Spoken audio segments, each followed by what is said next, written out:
man. How you doing? Man, the whole crew's here. Scotty, how you doing? It's on. It's on? Before I read this, I'd like to just give you a little insight or history about our dispatch center. We're very fortunate to be able to have our own and not have to depend on another entity for our emergency services. We were very fortunate when we built the police and fire stations back in 2010 to be able to include first the dispatch center as part of that complex, and then later add the EMS, which started in 2010, but actually started transporting people in March of 2011. But the dispatch center was a kind of a long-range plan from as early as 2007. And it actually went online, or we flipped the switch at noon on October 4th, 2010.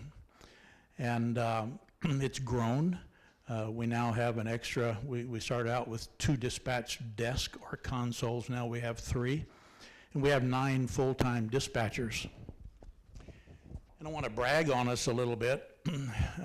We did a survey a year or so ago, maybe a little longer, of 33 other dispatch centers in Bexar, Atascosa, Comal, Guadalupe, and Wilson counties. And there were only 3 other centers that had EMDs, or emergency medical dispatchers. And those were in New Braunfels, Schertz, and Seguin. But that was only a few of their dispatchers are emergency medical dispatchers. What that basically means is the dispatchers go to school and they become certified, and then they have the opportunity to have a flip chart available to them when they're on duty on their shift. And when an emergency call comes in, whether it's somebody that's cut themselves or a heart attack where CPR might be required, a baby being born, there's just any kind of emergency, the dispatcher then can flip to that flip chart and give the caller the instructions to help the injured person. And so it's very interesting and important to know that all 9 of our dispatchers are EMDs. And so out of 34 dispatch centers are PSAPs, public answering service points, we're the only one that's 100% EMDs. And they have saved lives, and we're ranked number 3 as far as saving lives from the calls. They take, between the 9 of them, they average about 2,300 emergency calls a month, and a lot of those are 911 calls. Another thing that makes us unique is the public outreach programs that they have. With the help of Bexar County Emergency Management Services, we've given 2, or they've given 2 or sponsored 2 CERT classes, which are community emergency response teams. And we've had probably 36 citizens and people from the area come in free and spend a week in the evenings learning how to rescue people in case of a tornado or something like that. So it's really pretty significant. And our CERT teams have already been deployed by Bexar County. They went over to the Stone Oak area a few weeks ago, maybe a month, and helped in the search of that missing lady that was over there. They also do outreach to the elementary schools with the 911 education for the kids. And they also do programs here called Stop the Bleed, which are emergency first aid classes. And the next one will be 2 weeks from tonight over at the police department. And you learn how to apply tourniquets and do other things that are very important in saving lives, and it could be your own. They have CPR classes, weather spotter, and amateur radio classes, and many others. And so far, all of those things, they've taught 562 students. So these folks are very important, and they're very dedicated to our community, and I just wouldn't trade any of them for the world. So that being said, I'll read this proclamation. Office of the Mayor, Helotes, Texas, proclamation, National Public Safety Telecommunicators Week. Whereas public safety telecommunicators are the first and most critical contact our citizens have with emergency services, and the prompt response of police, fire, and emergency medical services is critical to the protection of life and preservation of property. And whereas the National Public Safety Telecommunicators Week celebrates and honors telecommunicators personnel by recognizing their dedicated service in helping those in need through the use of telecommunications. Whereas Helotes dispatchers are highly trained individuals devoted to public safety, dispatching, and strive for consistent excellence in customer service while maintaining the highest level of professionalism. And whereas today we salute our dispatch supervisor, Angela Baccancelli, and our dispatchers, Ashley Suarez. Raise your hand. And she's been with us from the beginning. Christina Lopez, she's not here. Is she on shift? Yeah. And she's one of our original ones too. Joseph Scott. Skylar Daly, she's not here either. And Skylar has also recently been promoted to be our Assistant Emergency Medical Coordinator, our Emergency Management Coordinator, and helps the fire chief in that job, as well as being a dispatcher. Annie Muscus, right here. Heidi Cannon. Chandra Russell. And Lazaro Flores. For their selfless and exemplary service, dedication, compassion, understanding, and professionalism during the performance of their duties, and remind them that they truly make a difference each and every day as a first-level emergency responders to our citizens, businesses, and visitors to the city of Helotes.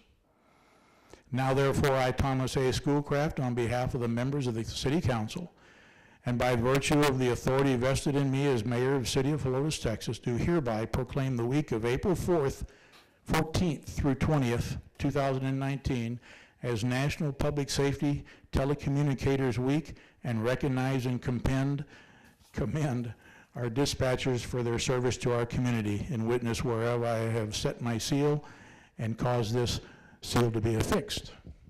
So thank you, guys. I would like to also tell you, Angela Baccancelli, our supervisor, isn't here tonight. She's at Northside School District offices helping a presentation that's being given by a senior at O'Connor on active shooters in schools. And so she's over there helping him and answering questions and answering questions of the Board of Trustees. So this is the kind of thing that our dispatch center does, other than just keep us all safe. So again, thanks, guys. We're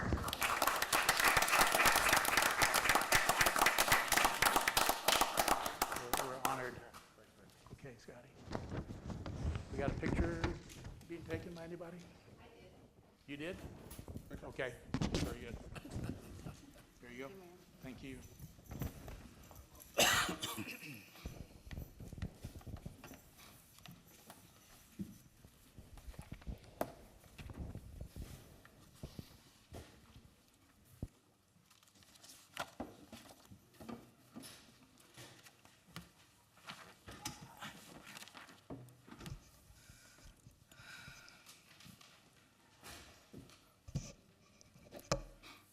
Okay.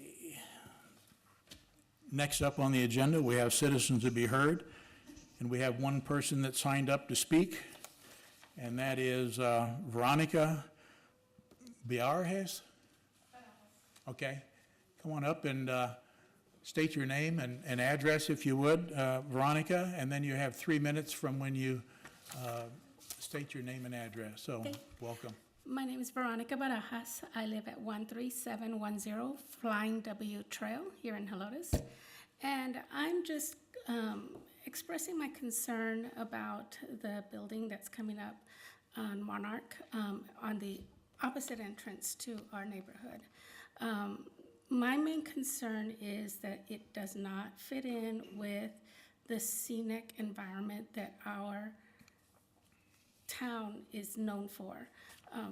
When we moved out here, this was a very different place, and that was one of the draws that brought us here to Helotes. And now I have grandchildren, and they're not growing up in the same Helotes. And I understand there's changes to be made and so forth, but I think moving forward, we do need to hold tight to what makes Helotes special. Once you leave Helotes, it's an entirely different place. San Antonio, as much as I love San Antonio, it's not Helotes. And this is a time that we really can capture and maintain the essence of who we are, and just keep that in mind as we go forward. I know you all love Helotes as much as I do. I know you're dedicated to Helotes, and I appreciate that, and I thank you for keeping that in consideration as we move forward. Thank you, Veronica. If you would, just decorum is very important here. Other than proclamations, don't applaud, don't treat somebody uncourteously, and just hold your emotional outburst to yourself. It's just, we don't want you disturbing our meeting, so we appreciate that. Next up is our consent agenda. Tonight, consent agenda is items 4 through 6. Typically in a meeting like this, consent agenda items are items that are considered fairly routine city business by the staff and I. And the intent is to get all of them approved with one motion and one second. Of course, if any council member would like to ask a question, we'll address that question if it can be answered briefly. If it can't, we'll pull that item from the consent agenda and drop it down into the regular agenda with the individual items. So I would ask, does anyone on the council have a question or a request to pull items 4 through 6, any of those? Anybody? Okay, then I would look for a motion and a second to approve consent agenda items 4 through 6. Mr. Mayor, I would move that we approve items 4 through 6 on the consent agenda. We have a motion from Meadows. Do we have a second? Second. Second from Fredericks. And the motion is to approve consent agenda items 4 through 6. No discussion being required. I'll call the question. All in favor of approving consent agenda items 4 through 6, say aye. Aye. Opposed, say no. Motion carries. And consent agenda items 4 through 6 are approved unanimously.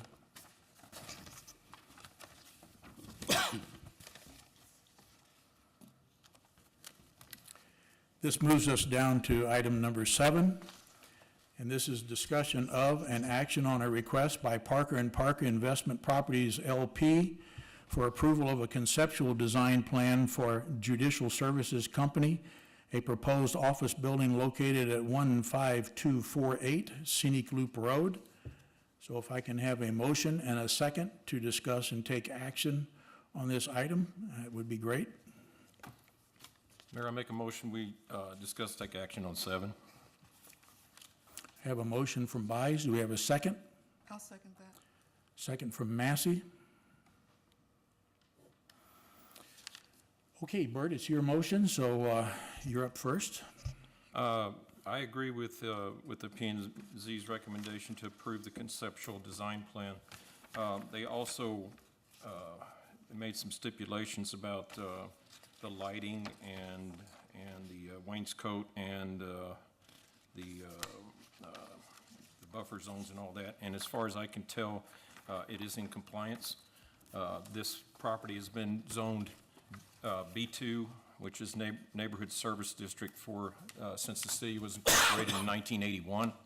I think that their recommendation for approval is the right recommendation. That's all I have. Okay, and just as a reminder, this item is specifically for approving the site plan, the building design, exterior lighting, and monument signage.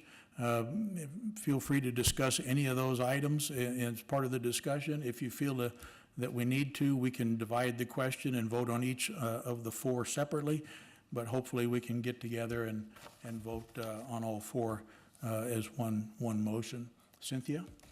I do have a question. The site plan does not include their septic system, which is why I'm assuming they're gonna have a septic system. And looking at it, first of all, half of it is in the floodplain, and which is why they were putting the parking lot in that particular area. But the other thing too is I don't see an area where they could put a septic tank for 60 people, because everything has to flow downhill, and it's elevated on the top. So I'm just trying to figure out, I'm not sure that I want to approve a site plan without knowing where they're gonna put their septic tank, because I do not want this to come back with a variance, asking us for a variance for a septic tank in the flood zone. Yeah, that particular thing is not really germane to what we're talking about, but I can tell you that the septic is controlled by Bear County Public Works, and it will be designed by a registered sanitarian. It most likely will be an aerobic one with sprinkler heads. But as I say, that's not pertinent to the site plan, building design, or lighting, or signage, but that will be handled by Bear County. Just like the traffic impact analysis, if one is required, that will come back to you at a different time, as will the stormwater plan. So we want to concentrate on these 4 items. So they're not gonna build it before we get to look at the septic tank system and all that? They won't build it unless they get a permit from Bear County, and Bear County controls septic. Okay. The city of Helotes does not. Okay. Paul, you got anything? I'm all for the plan. We've been working on a development like this since before I was on city council and on EDC, so at least 10+ years we've been looking at something like this. So I congratulate the city and the EDC on getting a project like this.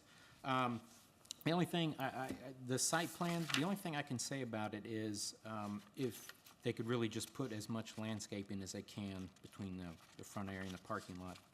And then the lighting, the exterior lighting, I know we have some stuff in here on the lighting, but if they could just remember that they're at the bottom of a hill and there's a lot of people looking down on them, if they could limit the lighting, especially at night, as much as possible. And I think the P&Z addressed that a little bit also. Other than that,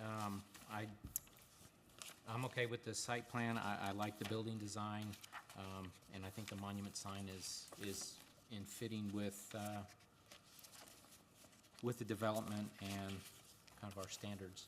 So that's all I have. Okay, and just to point out for your discussion, the exterior lighting on the agenda request form, we showed in there that there's nothing in the lighting ordinance or design standards that regulate exterior lighting fixtures in a commercial project to be operated by either motion sensors or timers, and that all of the lighting fixtures on here are dark sky compliant in accordance with the lighting ordinance, and that they are full cutoff fixtures, so it shouldn't be a problem. Alex? Thank you, Mayor. I've had a chance I was at the planning and zoning meeting, and I thought they did a really good job of asking a number of questions. I heard all of the comments that were made by the citizens at that time, and I'm assuming that they assumed that we saw that, which is why many of them are not here to repeat themselves. But, and I agree with a number of the comments that are made by the citizens about the intent that that area is to be kept very nice, because it is a very nice area. It is one of the entrances into the city of Helotes. I also am very sensitive to the fact that this complies in every way, shape, and form with our city codes and ordinances, which have been in place for some time. The property has been there. I will say that I was very impressed with the owner that came and talked to the planning and zoning, and the intent that they showed of doing as good a job as possible to make this a very nice development, one that will be attractive and not a deterrent. I felt very good about the way they presented that. I realize we can't mandate that with regard to the lighting. I know there's a lot of issues with the neighbors, both near and far, with lighting. And I do get the idea from the developer who was here. I guess he was more representing the architectural firm and the owner, that they are going to try to work real hard in making that. So I felt better about that as well. As far as the site plan, I think that that's about the only place. I'm thrilled to know that they're going to put 17 of those 21 acres are not going to get developed. I think that that fits so well with what the residents have all been talking about, that the majority of that piece of property will not be developed. The building design, the only concern I have with that is the awning on the front. And I guess maybe the architect wanted to have put a statement out there, and I know it completely conforms with the city code. It's not too high, but that front awning, which to me doesn't serve a practical purpose other than a look, just is part of what makes that building fit less, in my opinion. And I don't think I can vote against it solely for that, but that's the one part of this whole thing that I think is just really out of place. Everything else, they've seemed to work really hard to get there, but a 40-foot unusable metal awning on the front of a building like that, to me, just is so out of place with the neighborhood, with the street, and with the rest of that building, which does really kind of conform a lot more with what we have. Those are my comments. Thank you. Okay, Jim? I had one question for staff. I've been by the property, but the existing fence that remains on the side property line, what is the composition of that fence? Is it just a It's a Chain link or- pipe and wire. pipe and wire? Okay. And it is, as I note on there, it is, the building is a minimum of 43 feet from the side property line, and in most cases, it's 48 feet. I would also commend the architects or the planners or the developer as far as the amount of open space that's being retained. I think that's a big plus in my mind as far as what kind of approval we would have. I realize a lot of the properties in the floodplain, but there's ways to maneuver around that we would not like to have seen, and I like what they've done there. As far as the conformity, I raised just the technical issue that we can't pass or fail something on desirability.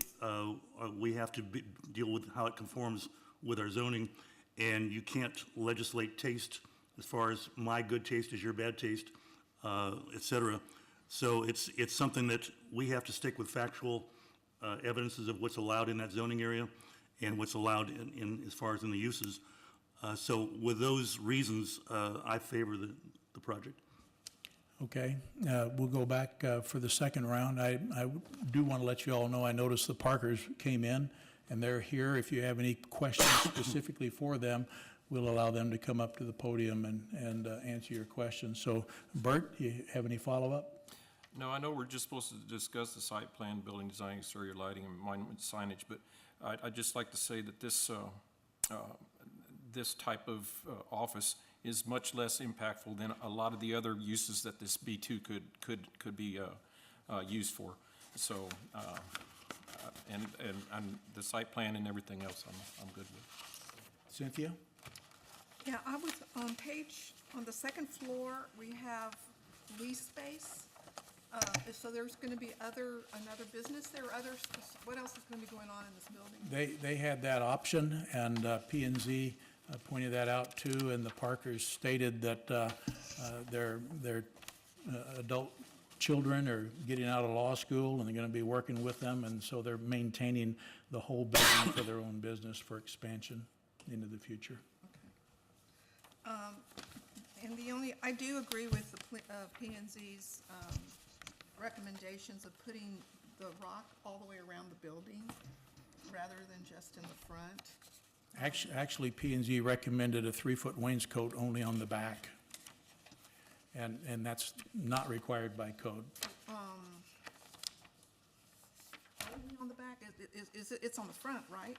They have rock on the front, limestone, and P&Z recommended a 3-foot wainscot on the back elevation, but again, that's not required Yeah, well, anywhere in our code. I understand that it may not be required, but I think that in light of the fact that this is a residential area, and I happen to drive down Marnock all the time because I live in that subdivision, it would be nice not to have something that looks a little bit more aesthetically pleasing to the neighborhood. So I think a nice, the 3-foot wainscoting would be very nice to have. And so I'm just going to just say that, okay? Yeah, Paul? No, I think, no, sir, I'm good. Okay. Alex? Thank you, Mayor. With regard to the lease space, I know that our city administrator clarified to planning and zoning, and I just thought I'd mention that here as well. There would be no, even though their intent is for their own family to use it, there would be no restriction against them leasing it to others, because Correct. any office building could be leased in any capacity to anybody. But the other thing I wanted to, and I guess I know that there was discussion at planning and zoning about the buffer zone between the backside of the property and the residential side that adjoins it. And I know that that hadn't been, our city administrator indicated that he hadn't gotten the information detailed enough to determine yet whether it was or wasn't going to require a certain type of buffer. But if my memory is correct, if the space of a buffer is not present between a commercial entity and its residential neighbor property, being a certain distance, then there's a requirement for a fence. Is that not correct?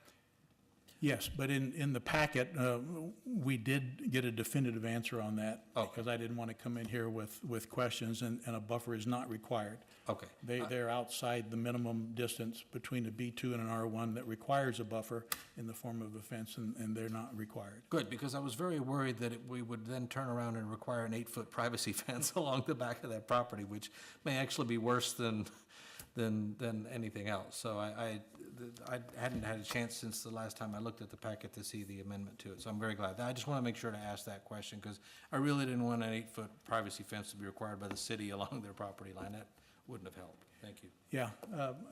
Celine, if you would, flip up that couple of pictures I took coming down Monarch. Yeah, because I come down Monarch occasionally too, just driving around the city. And there is a line of shrubbery along that fence line right now that will pretty well cover up the lower part of that building. There is an open space for a gate, but you can peek through there and see the stables, but there's quite a bit of shrubbery. And as I recall, the Parkers are going to be planting even more vegetation. In fact, if you would come up and just introduce yourself, Mr. Parker. I met with them on the site and walked the whole site and listened to their intent for this, and I think maybe it will alleviate some people's minds. We talked about the roof on the tower and the awning, and I offered some suggestions. Have you considered any of those as far as changes, or are you pretty well stuck with what you have? But I know you all are very passionate about your design, and I know the reasons why. Yeah, we absolutely love the design, but concerning the buffer, yes, we do want to plant more trees and bushes in the little worn-out area. I say worn-out area, the And if you original owner. would, state your name and. Oh, okay, sorry. Thomas Parker, 22091 Scenic Loop Road, San Antonio, Texas.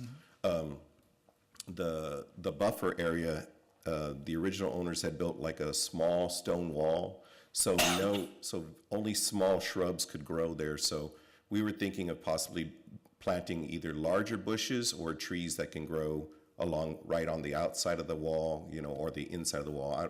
Whatever's allowed. I don't know the code yet, but I'm sure the builder will be able to figure it out, or the landscaper that we hire. And so we want to continue that buffer and to whoever mentioned about the privacy fence, I agree. The privacy fence would have been uglier. It would not have improved the looks. Yeah. And so you'll have a good line of shrubbery along the fence line next to Monarch, except where the gate's going to be for your secondary ingress, egress points? Yes. Okay, And- so the back of your building is going to be fairly well hidden, especially the lower part of it? Yes. Okay. Any other questions for Mr. Parker? No. Okay, thank you. Okay, thank you. Jim, did you have any comments? No, sir. Okay, we'll go with follow-up to what he said. Any follow-up? No. Cynthia, any follow-up? Paul? No, sir. Alex? Jim? Anything else? Okay, no further discussion being required. The motion then is to take action on the request by Parker and Parker Investment Properties LP for approval of the conceptual design plan, including the site plan, the building plan, the exterior lighting, and the monument signage as presented in the packet to council. So any other questions to that, or everybody understand that? The motion will be as presented. All in favor, say aye. Aye. Opposed, say no. Motion carries.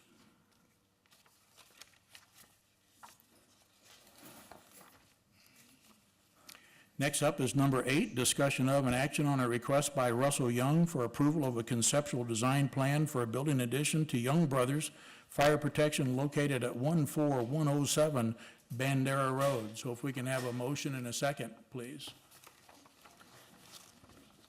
Mr. Mayor, I make a motion that we discuss and take action on item 8. We have a motion by Fredericks. Do we have a second? I'll second it. Second by Blue. Okay, Paul, you're up. Your motion. So I'm just trying to we're just trying to extend the building slash garage out to cover this area that's exposed now, and they can take all their shop materials under roof. That's Yeah. what my understanding is. Jim, would you correct? turn those lights out? And Selena, go ahead and put that next oh, you've got it? And go to the Young Brothers. It'll be the third picture. There you go. That area right That's all there. gonna come just this way. It's gonna come from that, where that shed is up there, that's gonna come down, and the building will join the existing building and take in, it's gonna be 100 by 160 feet, and it'll take in that whole area. And their idea, if you drive by there with all the stuff outside, their intent is to move everything that's now outside, inside that building.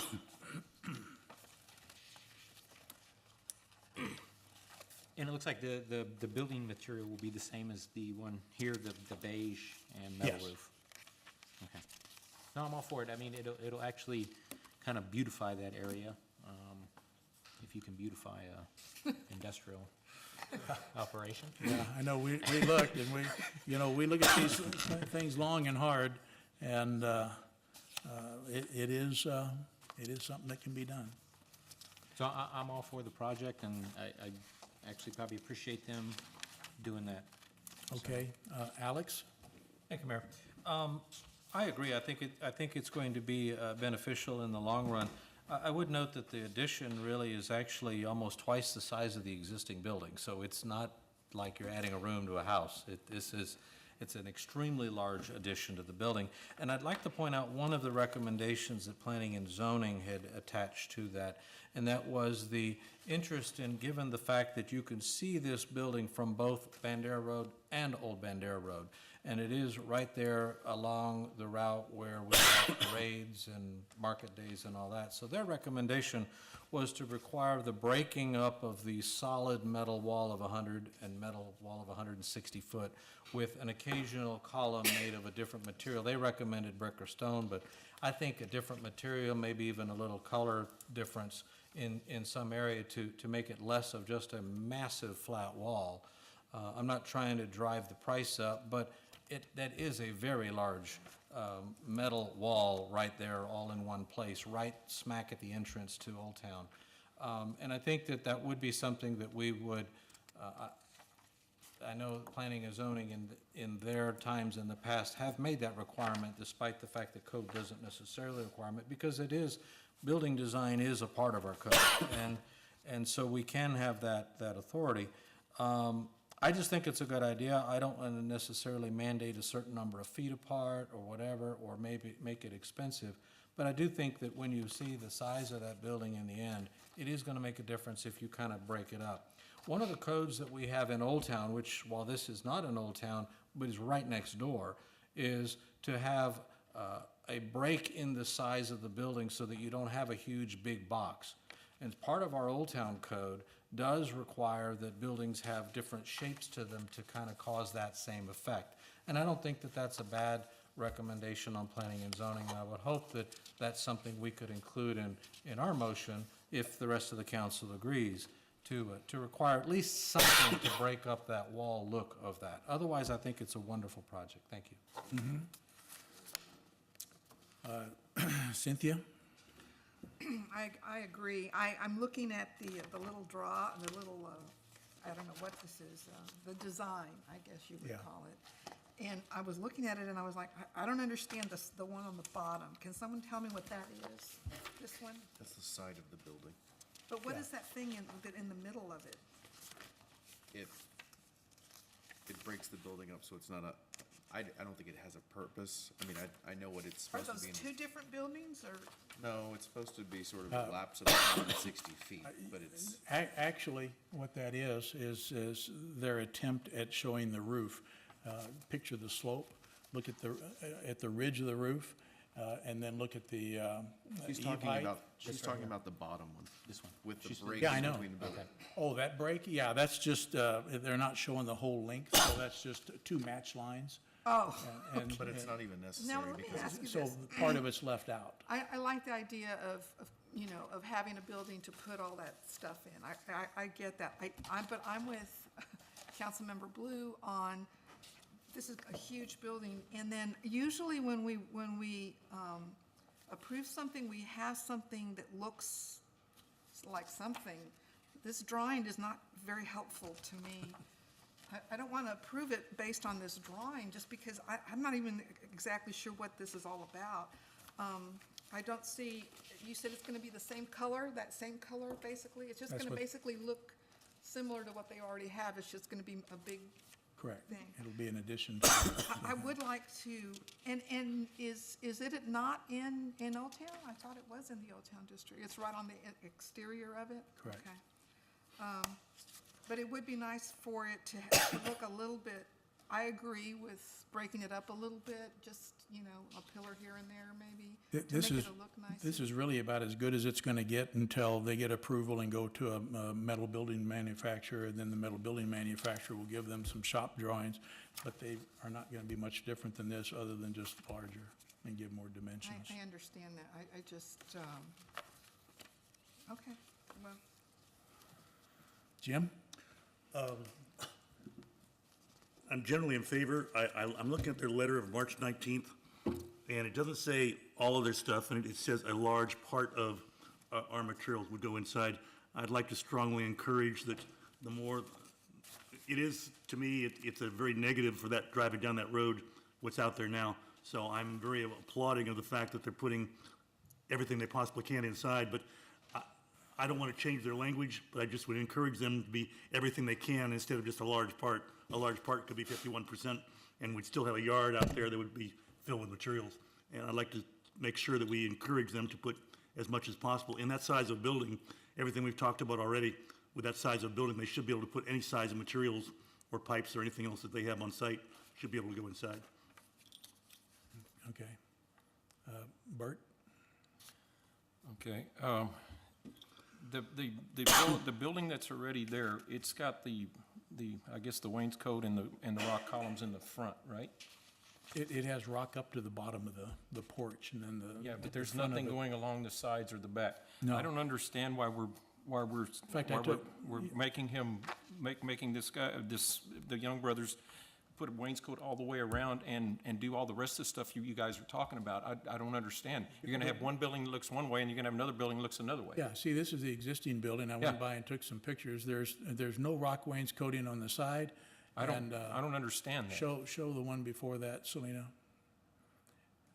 And then that's the back of the building, and there's no rock wainscot. So, again, code does not require, nor do the building standards require a wainscot at all, let alone all the way around. So But you're it gonna have- seems kind of you're silly gonna to have have it two- on one two- and not the other. You're gonna have two different looking buildings then, if he is nice enough to do what he, what. And that's up to y'all to decide tonight.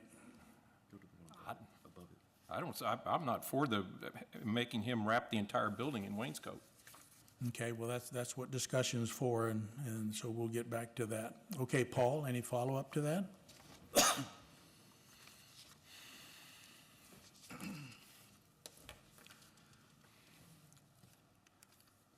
I don't know if you necessarily need wainscot all the way around, but I think breaking it up in some form or fashion might improve the aesthetics a bit. But they are taking a large part of their yard under cover. So I'm in agreement with maybe some breaking up if at all possible. I don't think you need the wainscot all around. It is an industrial building that's been there for longer than I've been in Helotes. And we're just replacing that building is what we're trying to do, seems to me, We'll add into it. adding to it. Yeah. Right, replacing it and just adding, making it bigger. Alex, any Yeah, follow-up? I never implied or said that I thought there should be a wainscot around the building. No, I know. What I said was that there should be some method to break up the huge 100 and 160-foot flat metal wall, even if that's a matter of some different color of that could accomplish that to make it less. Now, it'd be nice if what planning and zoning said that they could maybe every 15 or 20 feet put a 12-inch wide column of something different to break it up. But I think that it could be accomplished in multiple ways without driving the cost crazy. And I think that's obviously a concern. Just something to make it a little less just a flat wall. I mean, Yeah. And we have that with Walmart, and even theirs is one big flat wall. So I don't think they want that either, so, but that's all I was saying. It's like their representative said at the P and Z, they, in their letter said they've a family business, they've been here their whole lives, and they agreed to go ahead and do something with the front all the way to the roof line. Cynthia, any follow-up? No, I just want to make the comment that I don't understand what you said about that the wainscoting is not required. Because we've required it on all other buildings that we've had. Yes, but it's not in our design code and it's not in our ordinances. There's no minimum square footage of fieldstone that's required. The language is it's encouraged, but there's no minimum amount, there's no wainscoting required. It's just something that you guys have done in the past, and the people luckily have gone along with it. So basically, anybody who comes and bills, they could just put up a metal building and we can't say anything about it? Is that what you're saying? You can say something about it, but the code does not prohibit it. Are you Most sure? people comply with what we want, what we suggest to them, but the design standards are not specific to any of that. We use the term in the design standards discouraged, encouraged, or recommended, but there's nothing that says they have to. Oh, I see. Okay. And most business, well, the vast majority Go along go with along with Yeah. it. Okay. Jim? Just a question, going back to what you said earlier. What we're approving tonight, we'll get another bite at this when they come with a finished design for their metal building or not? No? Okay, that's what I wanted to clarify. Yeah. You see metal building designs, they're not much more than No, this. yeah, I understand, I just didn't quite But no, understand. this is it. So Okay. you have to decide whether this is sufficient or not. Okay, thank you. Bert, anything else? Nope. Any follow-up by anybody? Okay, so the motion is to take action on approving the request by Russell Young for approval of a conceptual design plan for a building addition to their existing building located on 14107 Bandera Road, as presented. Okay, that's what the motion and the second is. So all in favor, say aye. Aye. Opposed, say no. Motion carries.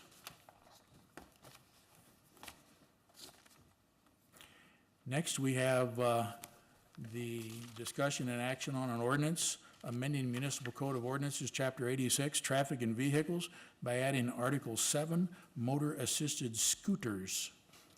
And this is one that we brought to you last meeting, and we asked direction. You guys gave direction, and the consensus was you'd like to see us come up with an ordinance, which we did, staff did, and the attorney has looked it over and made some changes he felt were pertinent. But hopefully you guys have looked it over, and we can go ahead and discuss and take action. So I would ask for a motion and a second, please. Mr. Mayor, I move that we discuss and take action on item number 9 as written. We have a motion by Massey. Do we have a second? I have a second. Second by Meadows. Okay, Cynthia, it's your motion, so you're up. This is the same issue that came up the last time. Yeah, I'm for the new ordinance, but again, I asked the question about why we were excluding privately owned motor-assisted scooter vehicles, And hopefully you all got the email that the attorney sent. So he was just it's not something that we can't do. We can do it if we want to. So that's just what I wanted to just have a little discussion about it. I certainly don't want to prevent somebody from privately buying, that's not, buying a scooter. If somebody wants to buy a scooter, they should be able to buy a scooter. But my concern is that I think that they should be able to ride it on their own property or in their own little subdivisions, like Cedar Springs has their own neighborhood, they own the streets there, right?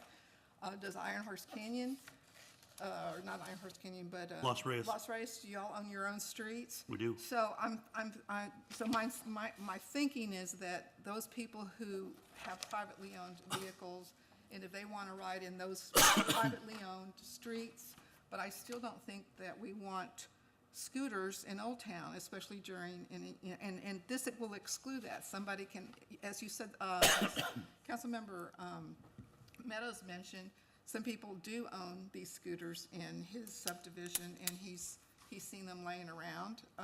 No, those were commercial rentals. Oh, those were commercial, okay. Well, anyway, so my point is, putting that in there, actually, people go, oh, okay, well, then I can go out and just buy one and go through Old Town, go on the sidewalks and do everything. It's still a safety issue, whether it's privately owned or whether they've rented it. So I just think that it should be excluded in some language that makes it clear that they can buy it and they can ride it on private property, but not on public streets. Okay, Jim? Yeah, I believe we can differentiate between commercial operations and individual operations, and I'm not sure whether this states it in that fashion or not, but Cindy, with all due respect, we don't have any enforcement capability in our streets right now, and to put it on the neighborhood, you say whether or not you can have scooters on your property adds a burden that we can't enforce. We have the weakest CC&Rs probably in the entire city of Helotes for that kind of subdivision, and that I have no way of enforcing that if we put a burden on just the subdivision saying you all decide whether or not you're going to allow them. I would be in favor of saying that the commercial uses we're trying to ban because we don't like the fact of them coming in and renting scooters. I never intended from my comments that it would mean that you couldn't have a private scooter that you would have that you could ride anywhere else. It's a slippery slope to me. If you talk about safety, where do you stop with the safety? Can you not ride your bicycles? Bicycles can be a dangerous implement if you ride them unsafely. So if you say, well, scooters are unsafe vehicles, so you have to do them only on private property, do we then further ban bicycles? I don't think we would do that, but I'm just saying that's the same kind of operation from my perspective. I would much more be in favor of us saying this is where I think we were started, that we want to ban the commercial rental of scooters in Helotes, and that's where I'd like to stay to if at all possible. Okay, Alex? Thank you, Mr. Mayor. Well, I'm torn. I don't think that any of us I think our consensus at the last meeting was clear that we were not interested in having commercial individuals come in and put scooters all over the city and allow them to be ridden throughout the city on public access property. I don't think there's any question about that with this. The new provision of whether or not we should also restrict the use of someone using a motorized scooter, not a bicycle necessarily or any other kind of transportation, but we're talking specifically these motorized scooters on public ways is a new addition. I know I saw the email, I got it today, and it caused me to start thinking that's a big addition to what we talked about. I know we can move forward with the motion as was originally presented and then maybe think further about how to do that, because I get a little worried. I understand that operating a scooter on a sidewalk, clearly, I don't know that I want them on sidewalks in Old Town or anywhere else. But then when we start to say, well, can they not drive them on the road in Old Town when the road is already shut down? Because I don't think that the way if we just eliminated that portion of the way the ordinance was written, it basically says they can't ride it on any street, road, or highway, which doesn't say they can't ride it on a sidewalk, right? So, I don't know. I'm not quite sure. Maybe I want to hear a little bit more, and maybe on round two, I'll have a better thought process on that one. So I'll pass the baton now. Okay, Bert? Okay, I don't know where we're going with all this. My only thing was, I just was wondering why the ordinance didn't have the pocket bikes on it, but that state laws are regulating that, so we don't have to worry about that. As far as the scooters go, I don't know exactly what you guys are talking about. Sorry, I'm confused, don't understand it. Prohibiting commercial companies from coming in and providing scooters for rent. Okay, but that doesn't say it in that, does it say that in the ordinance anywhere, commercial scooters? No, it doesn't. Yeah, it says it under Rental units. A. In Means a the ordinance. self-propelled device provided by persons or companies as rental units for compensation for use by a rider or consumer. That's under 86-121 AA. Anything else? I didn't look close. No, I don't. I don't have anything else. So I guess the discussion is, how do we prevent someone with a privately owned scooter from using it on the road? We're not. Leaving it Correct. on the road, riding it on the I'm mostly concerned about them riding it through Old Town during events Right. and just on the sidewalk and, knocking people over, and hurting themselves. Obviously, hopefully they wouldn't have enough sense not to ride it under a highway, but you never know.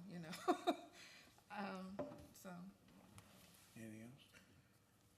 No, I mean, I'm all for not having the commercial operation and scooters laying around all over the place. I think that's what our intent is, and I'm all for that. Okay.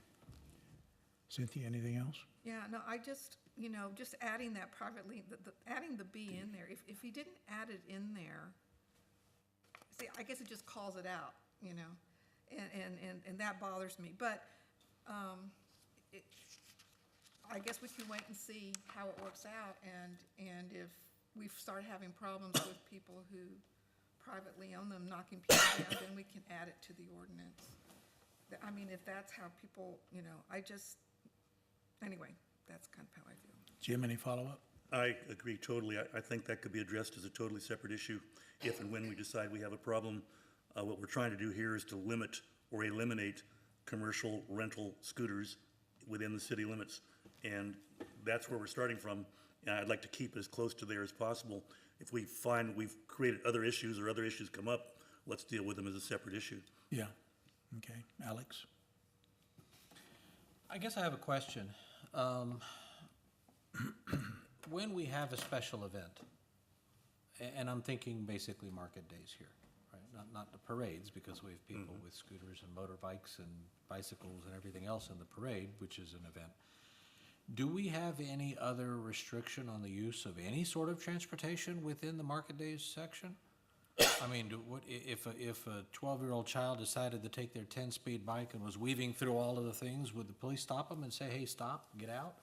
And would this be any different? And if that is the case, and I assume it would be, from a safety perspective, they would say, stop behaving in that fashion because you're endangering somebody, then under what provision do we do that where we would not be able to do this with a motorized scooter?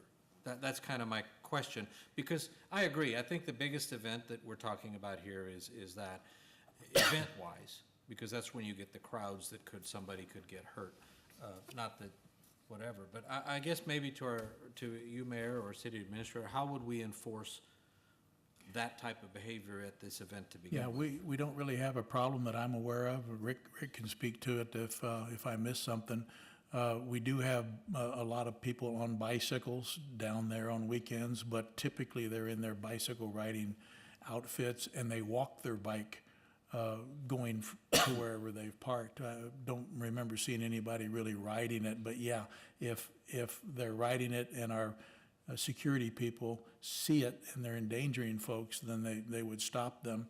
But keep in mind, we have a tremendous amount of dogs going through there with people on leashes. Some of them are pretty scary dogs. But, so, I mean, there's all kinds of things like that, but, and I've never seen anybody on a motorized scooter there either. Rick, do you? The officers stop them Yeah. and tell them to get off their bikes and they Yeah, walk and them walk through. them. Then I feel more comfortable in delaying that portion of this until we see that there may be some bigger issue that we have to Yeah. address. Okay. Thank you. Bert? Still confused? Well, yeah, I'm still confused.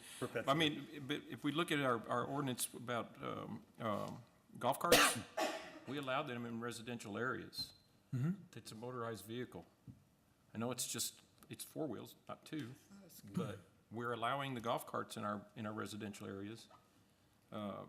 Why wouldn't we allow scooters? According to this, scooters would be allowed, it's just not commercially rented Okay. scooters.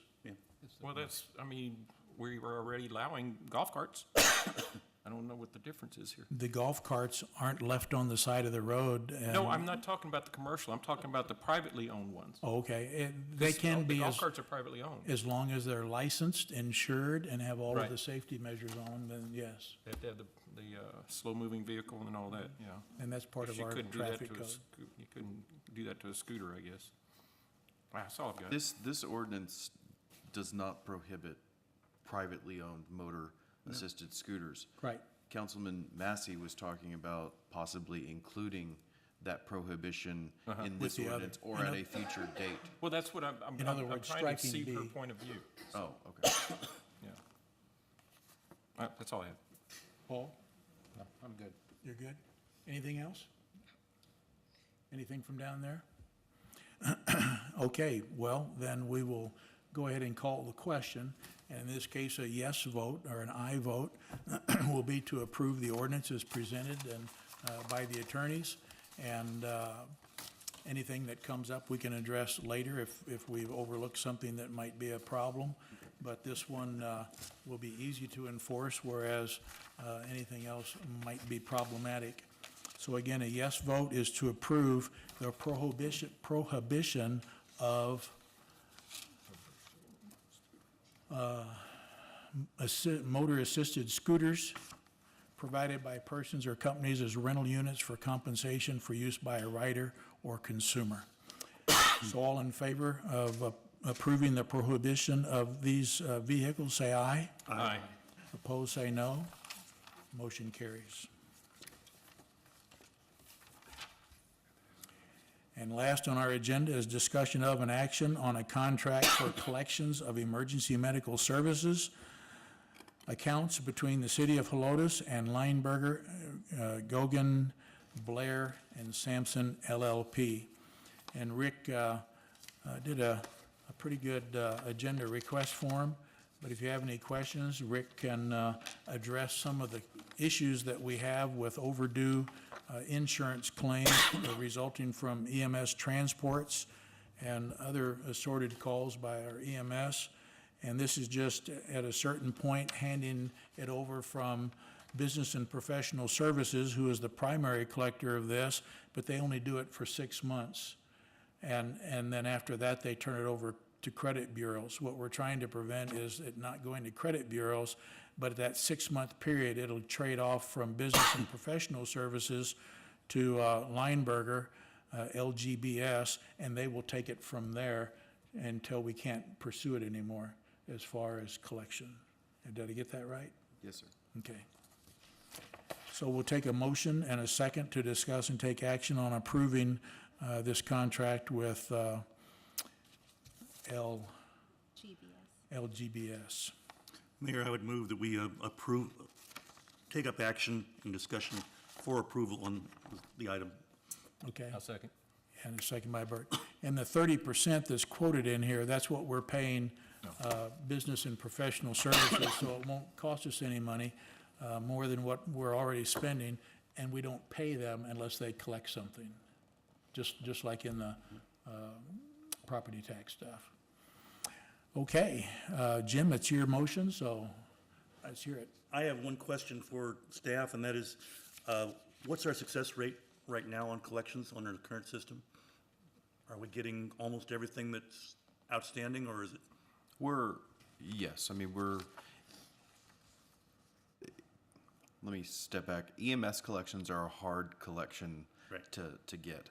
I think the city of San Antonio and some others have collection rates less than 50% in the 30s or 40s. I don't know if you all know, but it's extremely poor result. The city of Helotes, I believe the last time we looked, had a 56 to a 58% collection rate, which makes sense given the demographic out here. Most people are insured, and so we typically get our monies.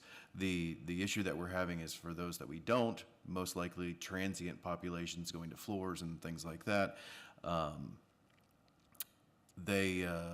We have a considerable amount of delinquent accounts over 180 days. I put in the agenda item request form. Right now, it's about 277,000 in open accounts that haven't been paid.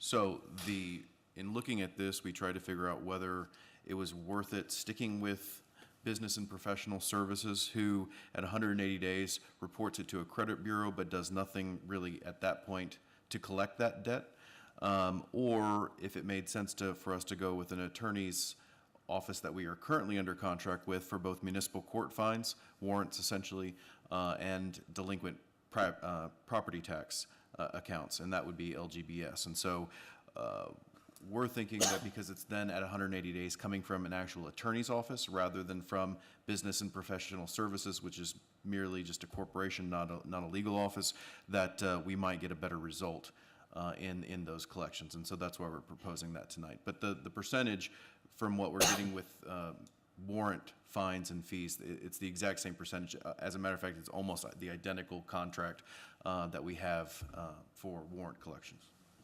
Then I'm in favor of the motion, having made it, but for three reasons. One, I think having a uniform group handling everything, from what I understand, it is a preferred system. I think the idea of having an attorney, yes, having that letterhead up there, I think that's also a plus. And the third is, I hate to give citizens of Helotes over to a collection agency, which we have no control over, their methods, their systems, and what goes on that person's record, possibly erroneously. And as I understand it, this would eliminate that because they would stay with this service for. They would not be reported to collection to. Right. It would not be reported on their credit. Right. It would go from BP to LGBS. Exactly, yes, okay. For those three reasons, I'm very, very much in favor of it. Okay. Bert? You already answered my question. I was wondering if there was a percentage change. That's all I was going to ask. Okay. Cynthia? I have nothing. Paul? So I assume, and I talked to the gentleman outside, that most of these bills are going to citizens or people that are visitors to Helotes, not really insurance companies. The BPS, they collect from the insurance company. Well, they collect from all the above. Okay. But these are the individuals that their insurance didn't pay, or they didn't pay their bill because they had no insurance, et cetera, et cetera. It's all the above. Do you know, just out of curiosity, what the average bill is? Well, what's the average transport cost, and then what's the average bill? It's in the that's $700 to $800 range. Okay. We adjust that in the fee schedule every year, but right now I think it's in the $700 to $800 range. No, I'm all in favor. I mean, it's not cost us anything, and I think some good points have been made. Alex? I'm in favor and have no other comments. Thank you. Okay. Do we need another round? Everybody good? Okay, then we'll call the question. A yes vote will be to approve the contract for collections for EMS with Lineberger Group, or Barger Group. So all in favor, say aye. Aye. Opposed, say no. Motion carries. Contract is approved. By golly, that finishes our agenda. So, Alan, you just made it just in time. Better late than never. So if there are no objections to adjourning? We'll go from there and adjourn? Okay, we are adjourned at 8:07.